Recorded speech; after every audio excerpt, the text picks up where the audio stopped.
Okay, this is tape number 3 with my interview with Julian Mysels. Well, after a short period in Auschwitz, we were surrounded again. We didn't know really what was happening. In this concentration camps and ghetto, you really didn't know what's happening from one day to another. We were surrounded again, and we put on trucks.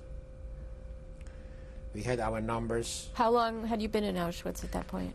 Auschwitz, we were not a long time. It was maybe a week.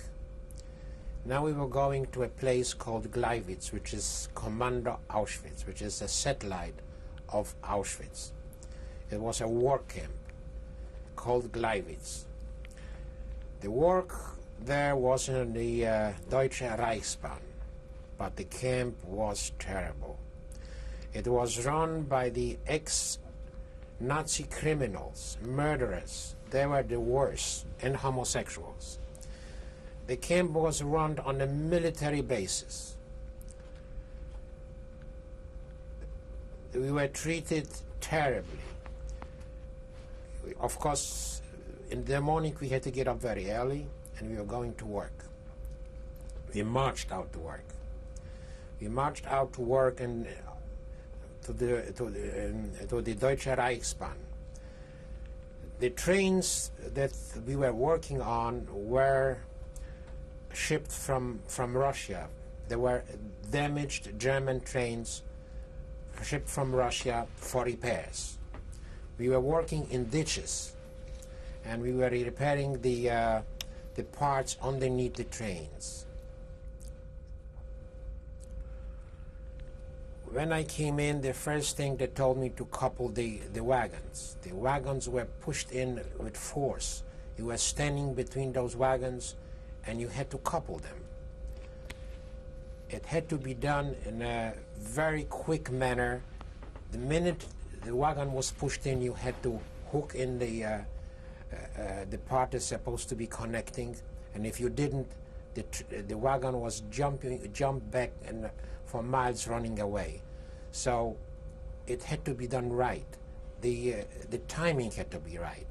The wagon was pushed in. You had to hook it in, and then you had to work underneath the train to repair it. What was done, the parts were replaced that were given to us, and that was the work.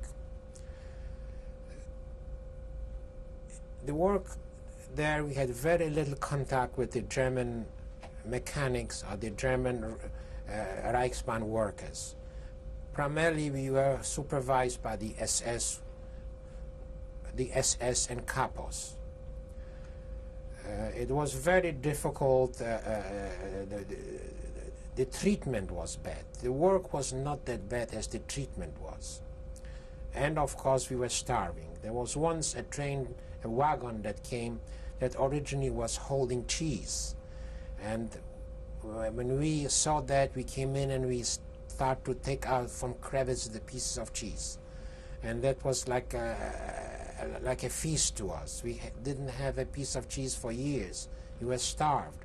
So this was amazing how we all threw ourselves on the car and were leaking the wood and the scraps of cheese that remained.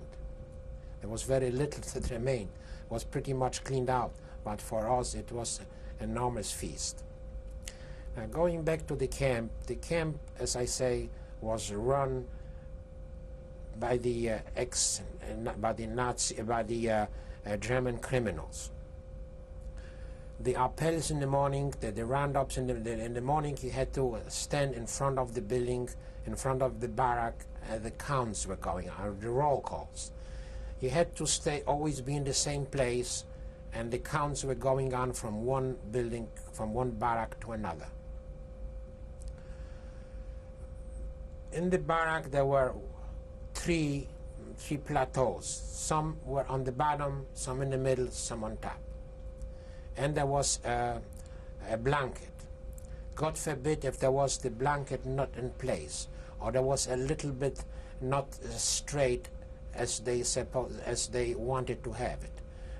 You were called in, the number was called in, your number, the block, the couples knew where each one was sleeping, were called out, and in front of the barracks you got 25 to 75 lashes on your behind. Very often they pull your pants down.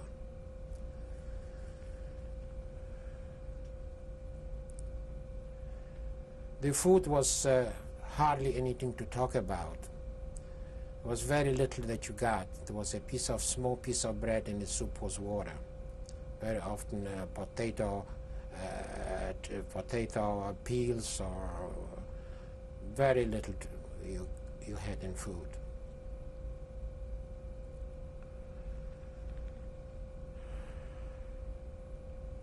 Very often executions were performed at the campgrounds. Everybody had to stand in attention and watch what's going on. The people, they were said the people were trying to run away. In reality, they didn't run away, but it was done just to keep people in fear. They were set up places. They were set up at like tables or together, and hanging was performed. Sometimes 3 or 4. And the worst thing was that the SS was looking or picking out prisoners for the execution to pull the rope on our brothers and sisters. I was standing there in fear that they wouldn't pick me out to do this terrible thing to our prisoners, to our friends.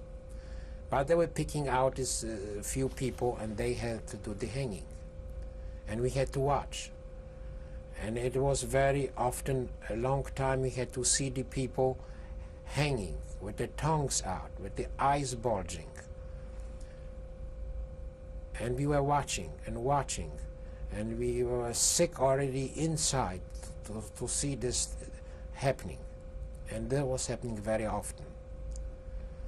After that, we were released from watching it, and then we were sick ourselves from watching it. Well,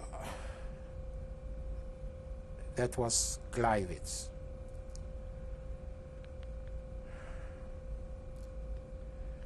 We heard very often planes flying over, and we understood that the Russian army was advancing on the Eastern Front, and the Germans were moving out from the areas.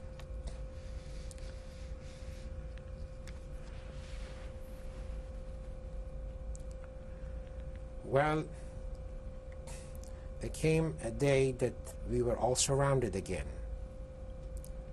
and there was a selection, and who remained was marched out of the camp from Gleiwitz on foot, and the march of death started. That we now understand the march of death, which means, which I understand today, we were walking for days and perhaps maybe weeks, all across Germany,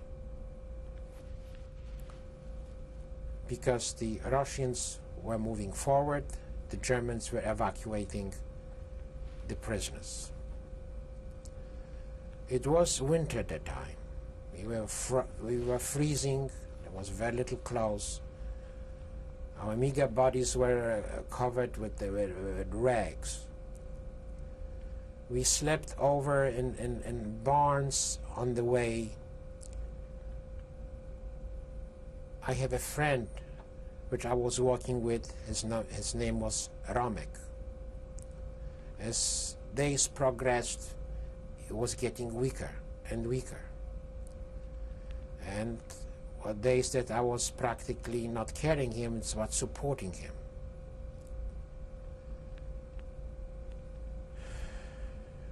And one day he told me, Julek, he said, I am not going anymore. I'm going to remain in the next overnight stay. I'm going to cover myself with straw, and I'll try, maybe they will not see me. And that's what he did. I said, Romek, come, I'll help you walking. He says, no, Julek, I can't.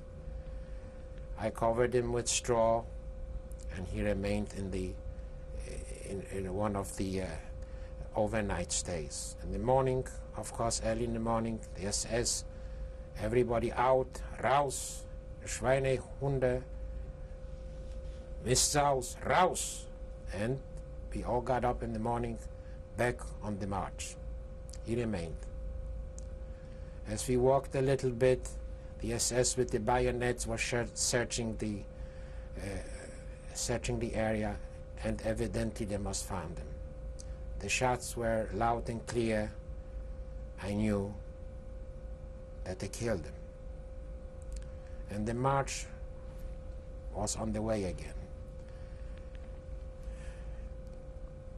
Now there was a game that the SS played. They came to us, they took somebody's cap and they threw it out on the floor. And when you wanted to pick it up, they were shooting you because, he's running away. And that was a game. And that happened all along. They took the cap from a prisoner on the walk, they threw it aside, and then they shot him. And of course there were other games that they played. They told Kappen runter, Kappen auf. That means you take off your cap and put it on. But then you're supposed to do it in rapid succession. Auf, runter. And that continued for sometimes half an hour or 45 minutes. And many people were falling from exhaustion. They couldn't continue this tempo. They were beaten, of course. And we continuing on the walk. After days, we arrived in a concentration camp called Cross Rosen. We were all frozen. My feet were practically frozen. We arrived there.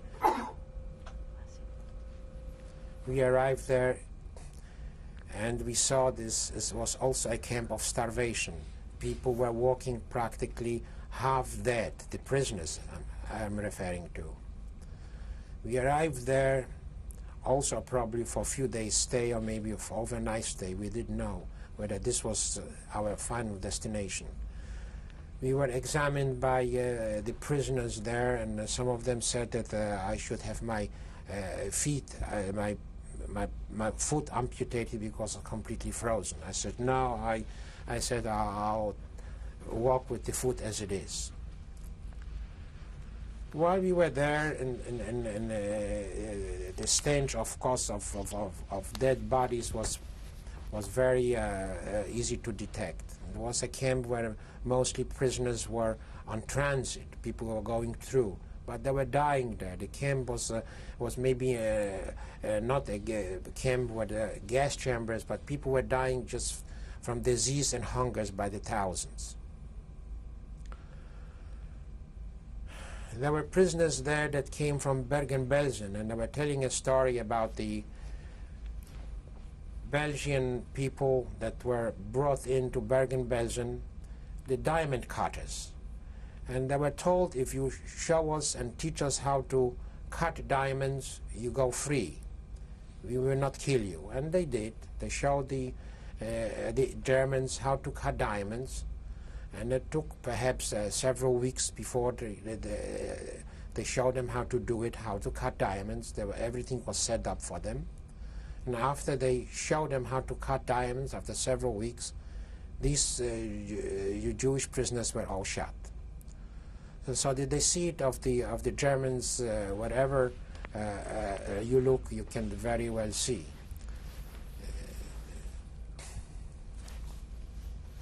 After a few days in Cross Rosen and hearing the stories of other prisoners, we were set up for a further walk. And the walk, as we understood, was to Buchenwald.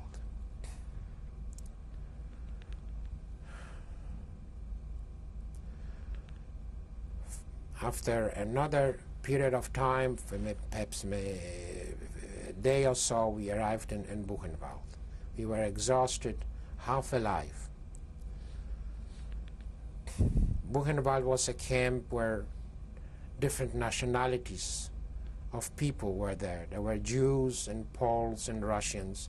In the barrack that I was, there was part Jewish and part Russian prisoners of war.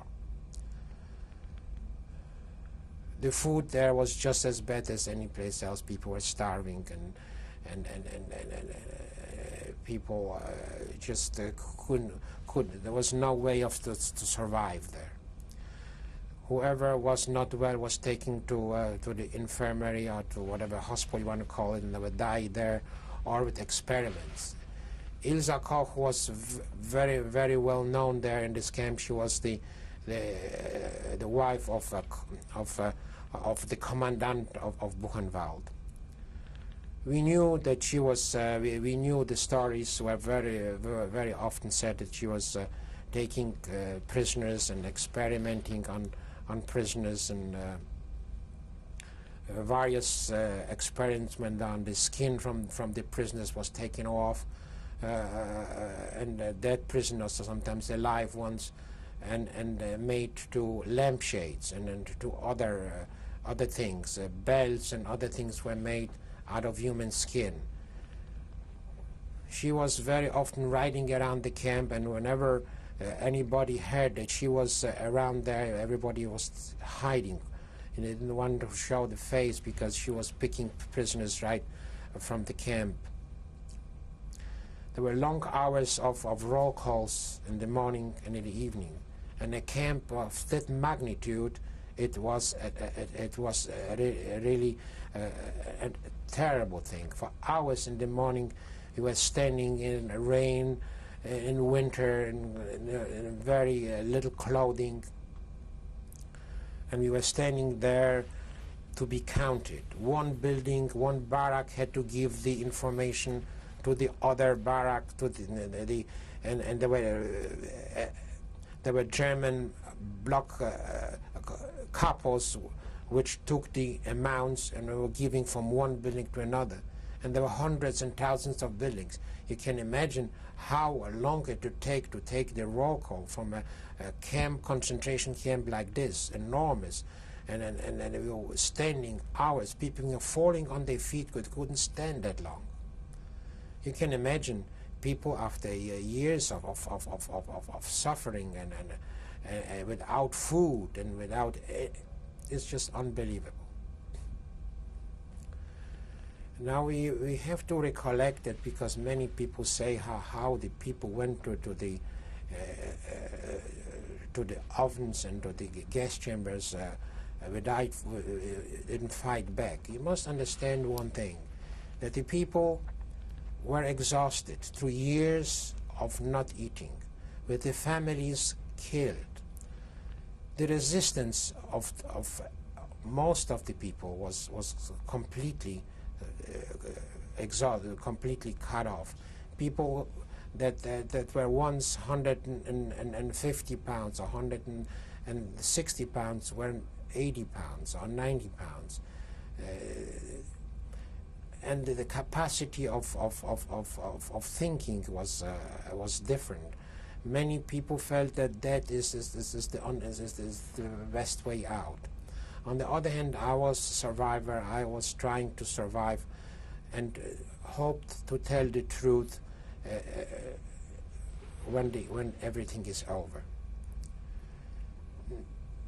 No, even other nations and other armies, when people are exhausted and for years of starvation, they are not able to fight. There were, of course, in many places Jewish people who fought back. I didn't have a chance. I didn't have. I would gladly fight back if I could, but I didn't have a chance.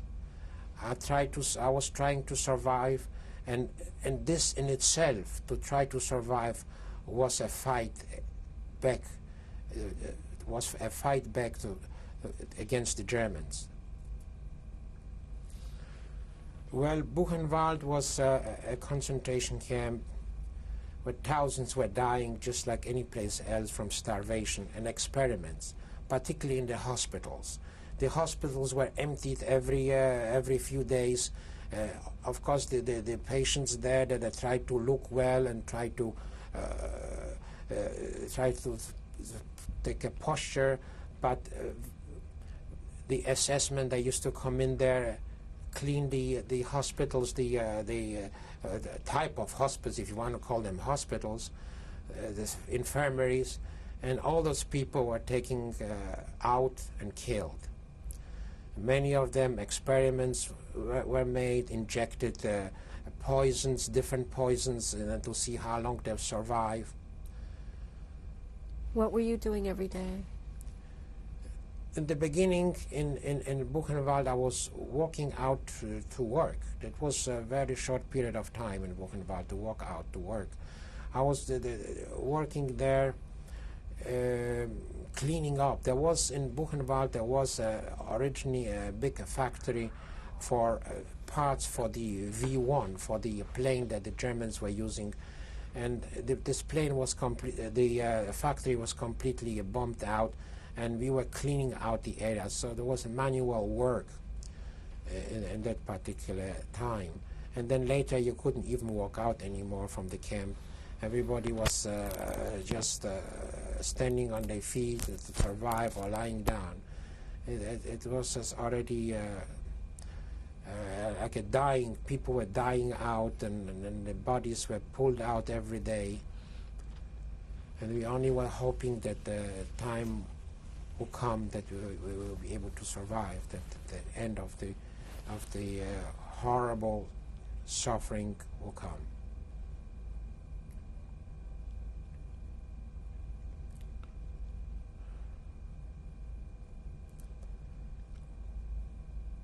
What happened after that? Well, then all of a sudden we hear, you know, there was a loudspeaker that was informing the SS people on the guards, on the duties or whatever. And one day there was a very loud announcement. Alle SS-Leute sofort das Lager verlassen, which means all the SS immediately and guards immediately leave the posts. And they did. They got off from the observation booths and left their positions in the camp, and they disappeared. Many of them took civilian clothes from the prisoners, or civilian clothes, or whatever they can find, and they disappeared in the forest. Soon afterwards, we saw they were approaching tanks to the camp. And as we knew, these were the Americans. It was the 11th of April 1945. The American army moved into the concentration camp, Buchenwald, and we were free. The American army moved in to the camp, and the people, the soldiers walked around, and what they saw they couldn't believe. Many of them got sick. They vomited, and then they got sick just from seeing what was left from hundreds and thousands of people in the camp. Many of them were so-called Muslims. They called them Muslims because they were walking like trolls, slowly moving their feet, and not knowing really what was going on.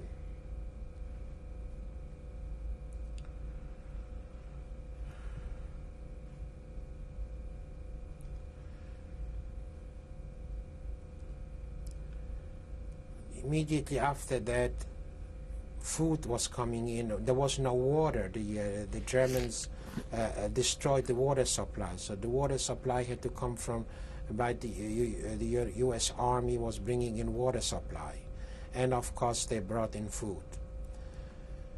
Well, they were very well-meaning. Of course, the Americans were very well-meaning, but the food that they gave to the prisoners at that time was too rich, And the stomachs and the systems of many of the people that tasted the soup was too rich, and they were dying because their stomachs were not able to absorb the food, or not able to so they were dying right after the liberation.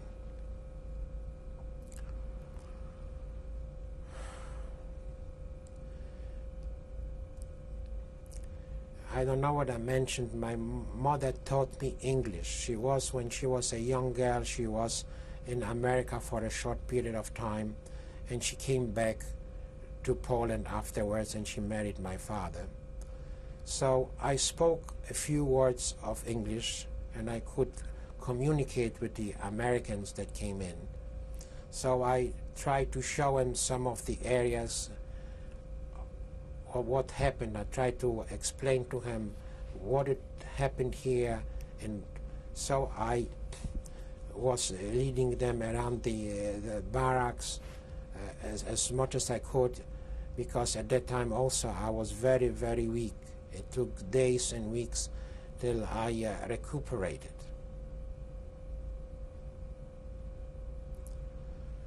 At that time I met an officer of the German army. He was a Rabbi Schechter. He was a Reverend Rabbi Schechter. And he said that there will be transport for the youngsters, for the younger people, to go to Switzerland. And we were hoped that that would transpire. Should I go on this? Yeah. Well, it was also difficult because everybody wanted to go to Switzerland, and not everybody could. Finally, lists were made again, and the transport was organized, and the youngsters at that time were put on trains, and Mr. Rabbi Schechter went also with us as American soldier, brought us to Switzerland. And that was 1945. Where did you go in Switzerland? Well, we started, of course, in a little camp, which was called Gurnikelbad. That was a short period of time in Switzerland to acquaint ourselves back with the normality and with the life. Most of us, after years of incarceration, they were not acquainted anymore to even come to a living room, or eat with a spoon, or eat properly, or behave like human beings. We were like animals let out from a cage. It took quite a bit of adjusting before we could face the world with people. And we did. After a period of time in Gurnikelbad, we were distributed in different areas of Switzerland. Okay, I think we're going to end the tape here. Okay. We'll switch tapes.